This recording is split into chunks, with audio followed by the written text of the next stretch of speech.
Baik kawan, assalamualaikum warahmatullahi wabarakatuh. Oke, berjumpa kembali dengan saya Elza Noval. Baik, kali ini saya kedatangan paket yang lumayan besar dari Mas Dimas Dampit Malang. Oke, jadi Mas Dimas ini yang dulu pernah kirim power supply cap 3 semut ke saya, power supply server 12 volt 200 ampere, dan kali ini ngirimkan lagi katanya dua jenis power supply tapi beda dengan yang sebelumnya dikirimkan ke kita. Oke, jadi seperti apa power supply-nya? Mari kita buka paketnya. Oke.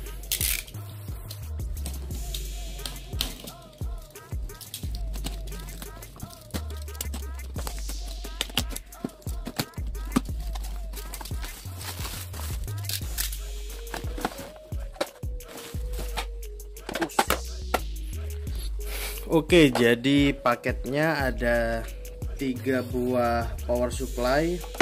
Ternyata 3, kemarin Mas Dampit bilangnya 2, ini ternyata 3, tapi nggak ada speknya ya.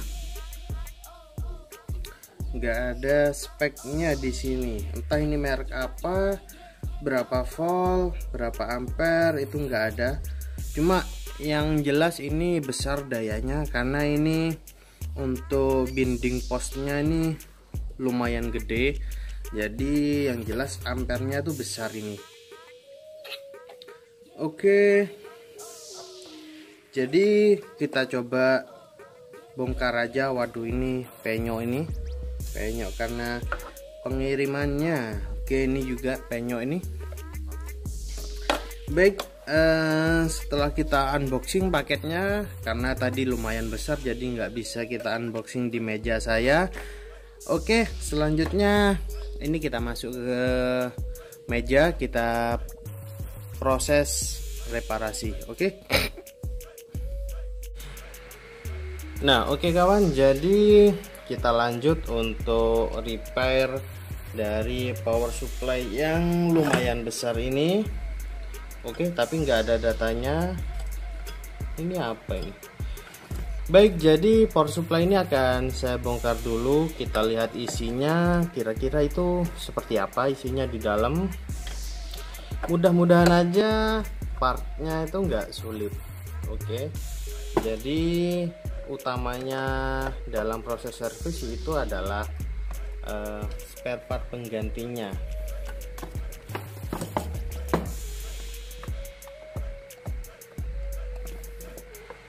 Oke, jadi ini isi dari power supply-nya. Waduh, ini kok ada bulune rambut, bulune burung, dan ini ada otis ini guys, otis.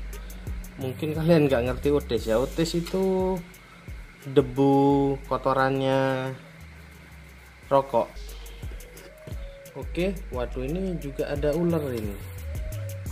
Oh, bukan ular, ternyata ini apa ya? Apa iki jenenge? Ini yang biasanya di rumput-rumput itu.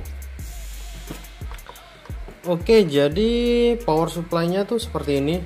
Wih, ini malah lebih rumit daripada yang sebelumnya, karena ini untuk PFC-nya dia ada 2. Jadi ini menggunakan 2 pas PFC. Oke, ini juga ada, ini sepertinya beda dengan yang sini. Yang sini ini mungkin untuk power supply utama yang mensuplai ke ini, outputnya 2 ini, sedangkan yang ini outputnya diambilkan dari ini. Oke, kalau menurut telabaan saya sepertinya begitu. Oke, karena ini sistem switchingnya sendiri-sendiri. Yang ini ke sini, yang ini ke sini, dan ini PFC-nya ada 2. Mantap ini. Oke, jadi akan saya coba aja dulu nyalakan, kira-kira kerusakannya itu seperti apa. Apakah apakah nggak keluar tegangan sama sekali atau gimana. Oke, kita coba nyalakan.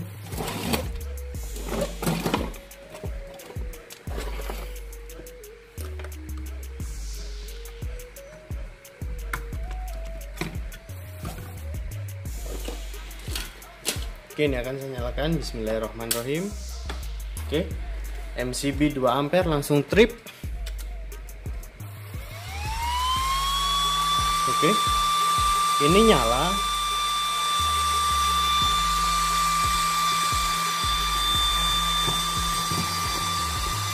Coba akan saya cek tegangannya.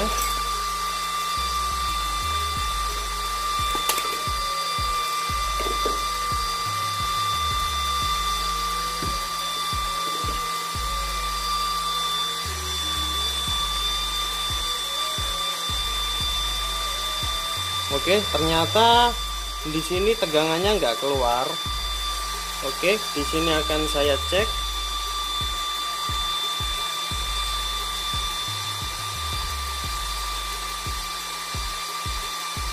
Oke, untuk power supply yang ini keluar tegangannya. Oke, apakah ini perlu diperintah untuk connect dulu ya? Oke, ini akan saya coba cek.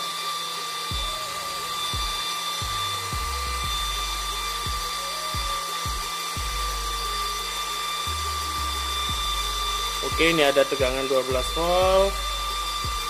Oke, ini ada tegangan 3,2 volt. Ini ada tegangan 3,2 volt juga. Oke. Ya, jadi saya matikan dulu karena kipasnya lumayan bising. Jadi power supply ini untuk supply yang kecil yang di sini ini tuh nyala normal, tegangan keluar. Cuma yang power supply yang gede ini dia yang nggak ada tegangannya. Jadi nggak ada tegangan yang keluar dari power supply yang besar ini. Yang bagian sini itu aman. Itu artinya untuk rangkaian PFC itu saya rasa dia juga normal. Oke. Cuma tadi di sini saya sempat ngorek-ngorek itu ada seperti arang. Entah apa yang menjadi arang. Oke, akan saya buka aja sekalian ini. Kita cek-cekin dulu. Dan ini apa perlu dimandikan sebetulnya. Nanti kalau memang kotornya parah ya kita mandikan juga sekalian. Baik, akan saya bongkar dulu ini power supply-nya.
Nah, oke, baik kawan, kita lanjut pembahasan tentang power supply server ini yang dikirimkan oleh Om Dimas dari Malang. Baik, jadi ini kemarin tuh setelah saya analisa, oke, di bagian switching utamanya. Jadi ini rangkaian switching utama, ini trafo resonan. Jadi sebelum masuk ke trafo utama, arus switching itu melewati trafo resonan dan kapasitor resonan ini, karena power supply ini menggunakan topologi LLC resonan. Jadi LLC, jadi dua lilitan dan satu kapasitor, merupakan suatu rangkaian resonan. Baik, jadi kemarin ini yang di tengah itu kapasitornya itu model Milar warna merah, dan itu terindikasi sudah mati menurut saya, karena di situ kapasitornya pecah. Sedangkan untuk model LLC resonan seperti ini, itu nilai kapasitor ini itu harus terukur, jadi harus pas, tidak bisa terlalu besar, tidak bisa nilai kapasitornya terlalu kecil, harus pas dengan induksi resonan dan induksi trafo utama. Jadi dari hasil analisa saya itu, saya menyimpulkan saya harus mengganti kapasitor yang ada di sini. Nah, ini setelah saya ganti, cuma ini entah mungkin teman-teman ada yang tahu, kedua power supply ini baik. Jadi videonya ini kita rapel untuk dua power supply. Jadi power supply yang satunya ini kerusakannya itu kemarin terjadi konsleting pada bagian kiprok ini, dioda kiprok ini. Jadi indikasi saya itu ada benda asing yang masuk terhisap oleh kipas sehingga mengakibatkan konsleting pada bagian dioda kiprok ini. Ini tuh kemarin sudah saya ganti kiproknya, sudah saya angkat dan ganti. Ini untuk penggantian itu lumayan susah karena kita harus mencabut trafo ini dan mencabut bagian sini baru bisa membuka murnya, karena kalau kita harus melepas semua komponen yang ada di heatsink ini tuh sangat sulit. Kemarin sudah saya coba, ternyata cara paling mudah itu dengan melepas trafo ini dan heatsink ini, baru bisa kita buka untuk murnya, lalu bisa kita lakukan penggantian diodanya. Nah, sampai di situ power supply ini nggak langsung nyala. Setelah saya amati ternyata ada bagian kontrol di sini. Jadi kabel yang kecil ini untuk bagian kontrol, sama dengan power supply yang satunya. Nah, setelah saya hubungi Om Dimas, ternyata katanya harus ada pengontrolnya seperti ini. Oke, jadi ini kontrolnya, ini output untuk kipas katanya. Yang ini saya juga kurang tahu untuk apa outputnya. Nah, cuma setelah saya nyalakan pun ini nggak bisa nyala. Jadi lampu normal ini hanya berkedip-kedip seperti itu. Ini akan saya coba nyalakan.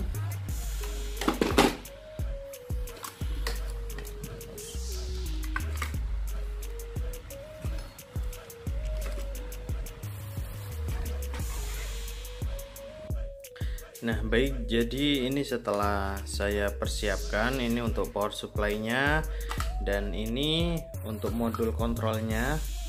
Oke, jadi ini untuk tegangan kita pantau di sini.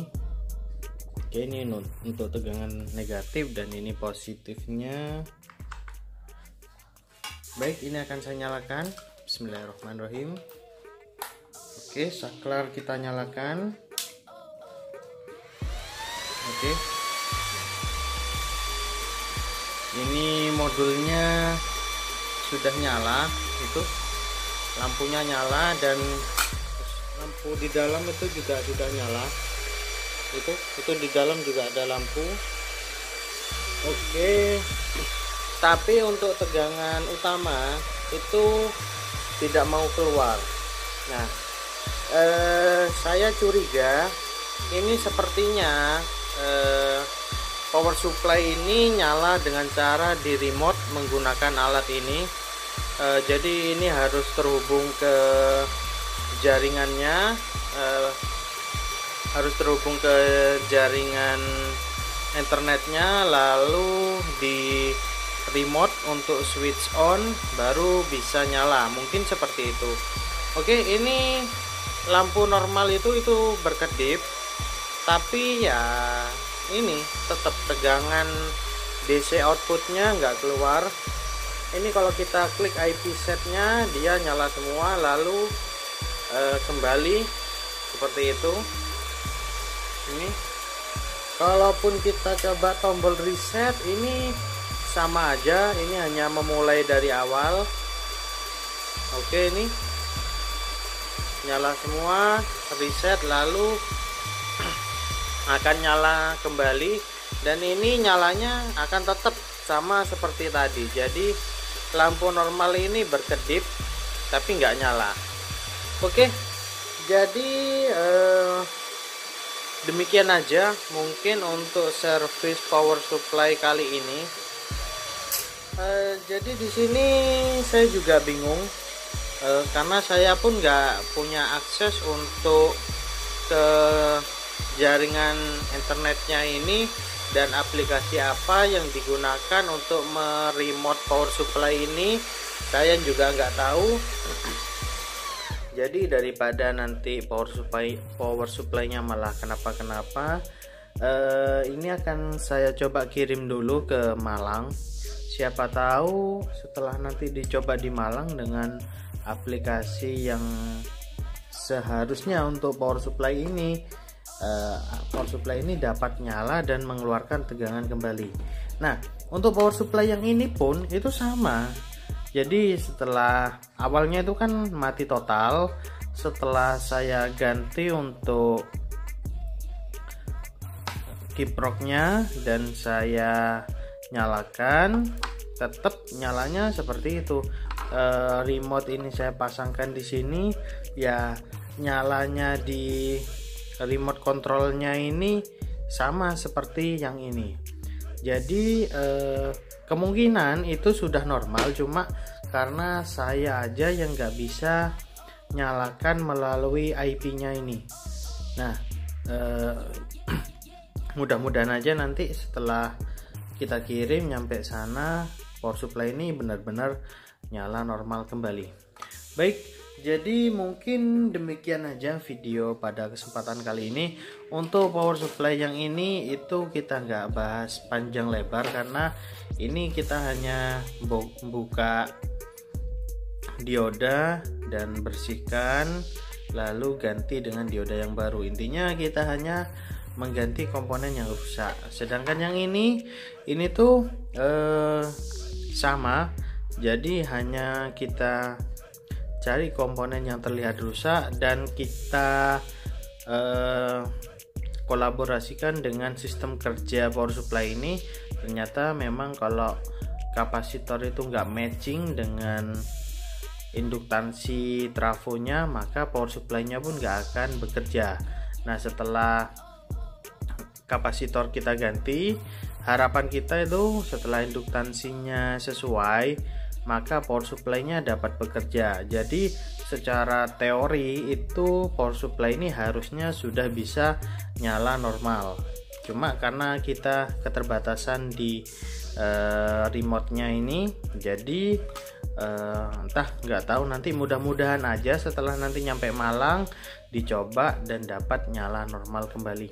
Baik, mungkin demikian aja video pada kesempatan kali ini. Semoga video pada kesempatan kali ini dapat bermanfaat untuk Anda semua. Mohon maaf jika selama penayangan video ini ada salah kata dari saya. Saya akhiri. Wassalamualaikum warahmatullahi wabarakatuh.